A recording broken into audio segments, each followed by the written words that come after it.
আজকে আমি আপনাদেরকে বানিয়ে দেখাবো শুধুমাত্র 10 মিনিটের মধ্যে আটা দিয়ে মুচমুচে খাস্তা বিস্কুট। বিস্কুটটা খুবই সুন্দর হয় খেতে, এমনকি আপনারা কিন্তু চা বসিয়ে দিয়েও কিন্তু বিস্কুটটা বানিয়ে ফেলতে পারবেন। খুবই সহজ আর সামান্য কয়েকটা উপকরণ দিয়ে কিন্তু বিস্কুটগুলো বানানো হয়ে যায়।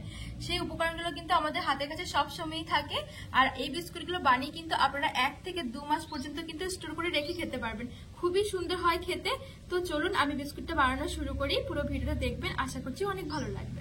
বিস্কুটটা বানানোর জন্য আমি এখানে 2 বাটি আটা নিয়েছি। খুবই সহজভাবে আপনাদেরকে আমি বিস্কুটটা বানিয়ে দেখাচ্ছি, আর যে সমস্ত উপকরণগুলো আমি ব্যবহার করেছি সেগুলো কিন্তু সবসময় আমাদের হাতের কাছে থাকে। এবার আমি এখানে 2 বাটি আটা দিয়েছি। আপনারা চাইলে কিন্তু আটার পরিবর্তে ময়দাও দিতে পারবেন, কোনো অসুবিধা নেই। এইবার আমি দিয়ে দেবো যে বাটি দিয়ে আমি আটাটা মেপেছিলাম সেই বাটিরই হাফ বাটি এখানে গুঁড়ো দুধ। গুঁড়ো দুধ দিলে কিন্তু বিস্কুটের টেস্টটা কিন্তু অনেক বেশি বেড়ে যাবে। আর আমি হাফ বাটি দিয়ে দিচ্ছি সুজি।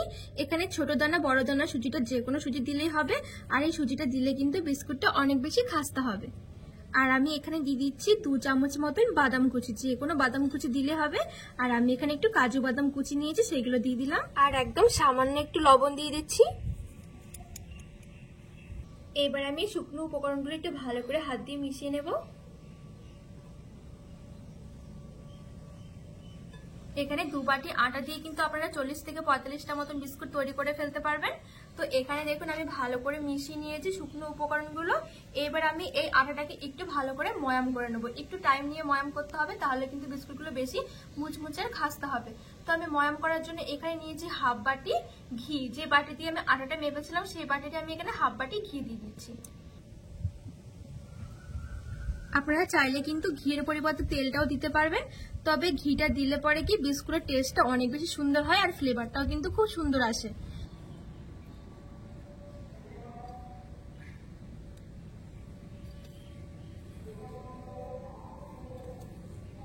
এই দেখুন এখানে কিন্তু আটাটা খুব সুন্দর করে ময়াম করা হয়ে গেছে। ময়াম করা হয়েছে নাকি সেটা কি করে বুঝবেন, এই দেখুন আমি বলে দিচ্ছি। এখানে কিছুটা আমি আটা নিয়ে নিয়েছি, তখন দেখবেন এরকম চাপ দিলে কিন্তু খুব সুন্দরভাবে এরকম জড়ো হয়ে যাচ্ছে। এই দেখুন ঠিক এরকম করে ময়ামটা করে নিতে হবে। এবার আমি ছোট একটা বাটির মধ্যে নিয়ে নিয়েছি হাফ বাটি চিনি, আর আমি দিয়ে দিচ্ছি হাফ বাটি জল। এবার আমি একটু ভালো করে মিশিয়ে নেব বলতে এখানে কিন্তু চিনিটা পুরো গলি ফেলা যাবে না, একটু গোটা গোটা থাকবে, মানে হালকা একটু এরকম নেড়েচেড়ে মিশিয়ে নিলেই কিন্তু হয়ে যাবে। এই দেখুন আমি কিন্তু মিশিয়ে নিয়েছি। এবার আমি জল মেশানোর চিনিটা এখানে দিয়ে দিচ্ছি। এবার ভালো করে মেখে একটা ডোয়ের মতন করে বানিয়ে নেব। এই ডোটা কিন্তু একটু শক্ত করে মাখাতে হবে, বেশি কিন্তু নরম করা যাবে না, তাহলে পরে বিস্কুটগুলো কিন্তু আবার বেশি খাস্তার মুচমুচে হবে না। একটু শক্ত শক্ত করে মাখাতে হবে। এই দেখুন এখানে কিন্তু আমি ডোটা মেখে নিয়েছি, আর কতটা শক্ত করে মেখে নিয়েছি আপনারা দেখে কিন্তু বুঝতে পারছেন। এই দেখুন এবার আমি এই ডোটা থেকে দুটো ভাগে ভাগ করে নেব।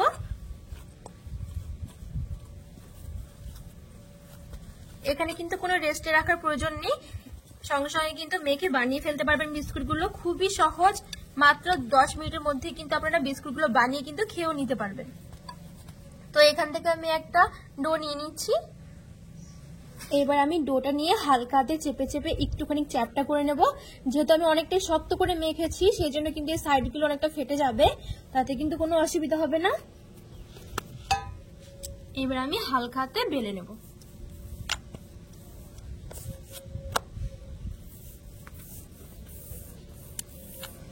একটু মোটা করে বেলে নিতে হবে রুটিটা, বেশি কিন্তু পাতলা করা যাবে না, একটু মোটাই রাখতে হবে।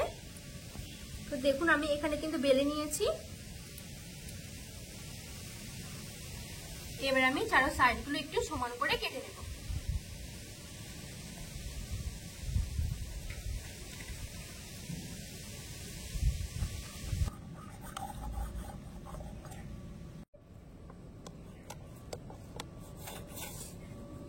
ছুরির পেছনটা দিয়ে আমি এরকম এই যে হালকা হালকা করে এরকম দাগ টেনে দিচ্ছি।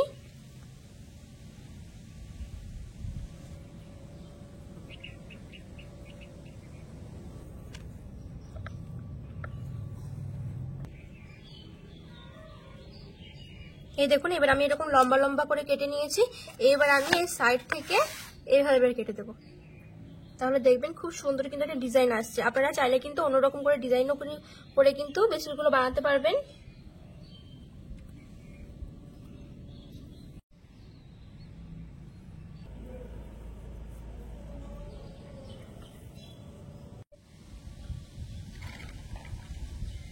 এই দেখুন আমি এভাবে করে ডিজাইনটা করে নিয়েছি। এবার হালকা হাতে এরকম উপর থেকে একটু চেপে চেপে দেবো, নাহলে পরে ভাজার সময় কিন্তু এই উপরের অংশগুলো উঠে যেতে পারে। তো হালকা হাতে চেপে চেপে এরকম করে দেবো। এবার আমি বিস্কুটগুলো পিস পিস করে কেটে নেব।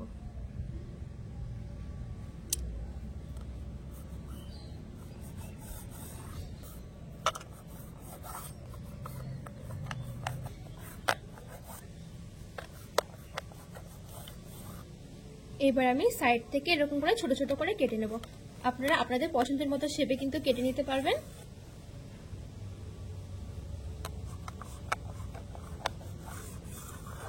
দেখুন বিস্কুটগুলো আমার কাটা হয়ে গেছে। এই দেখুন দেখতে কতটা সুন্দর লাগছে।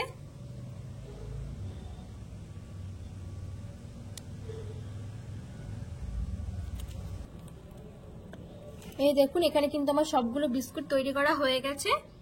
এবার চলুন আমি বিস্কুটগুলো ভেজে নেব।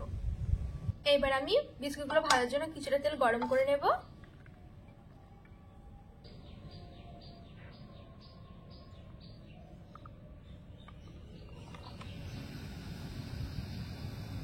এইখানে কিন্তু তেলটা আমার ভালো করে গরম হয়ে গেছে। এবার আমি বিস্কুটগুলো দিয়ে দেব।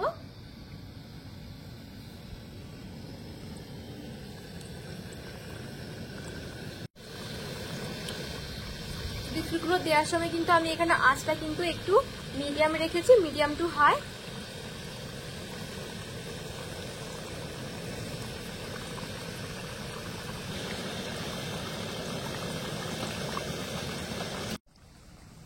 একদম হালকা আছে মুচমুচে করে ভেজে নেব।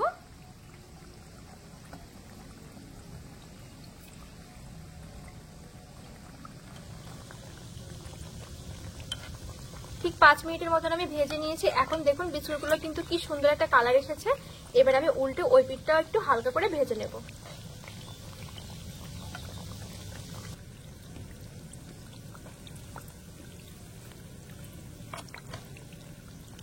এখানে কিন্তু আমি আরো নেড়ে চেড়ে 3 থেকে 4 মিনিটের মতন ভেজে নিয়েছি। দেখুন এখন বিস্কুটগুলো কত সুন্দর একটা কালার এসেছে বিস্কুটের ওপর থেকে। এখন কিন্তু পুরোপুরি বিস্কুটগুলো কিন্তু আমার ভাজা হয়ে গেছে। এবার আমি বিস্কুটগুলো তুলে নেব।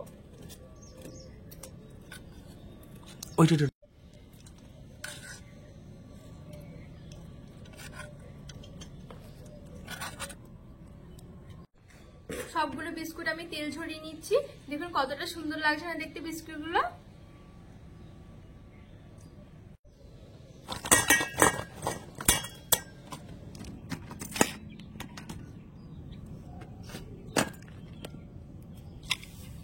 এইখানে দেখুন সবগুলো বিস্কুট আমার খুব সুন্দর করে ভাজা হয়ে গেছে।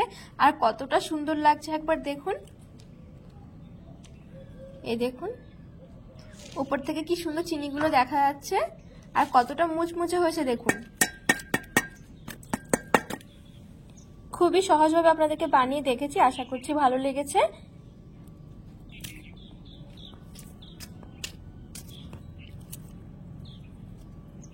দেখুন কতটা মুচমুচে হয়েছে। আজকে আমার এই বিস্কুট রেসিপি আপনাদের কেমন লেগেছে অবশ্যই কিন্তু কমেন্ট করে জানাবেন। আর আমি বলবো আপনারা অবশ্যই এইভাবে একবার বাড়িতে বানিয়ে দেখবেন। আটা দিয়ে বিস্কুট খুবই সুন্দর হয় খেতে আর খুবই তো সহজ, দেখে নিলেন। তো আমার আজকের রেসিপিটা যদি ভালো লাগে চ্যানেলটিকে সাবস্ক্রাইব করে পাশে থাকার অনুরোধ রইল।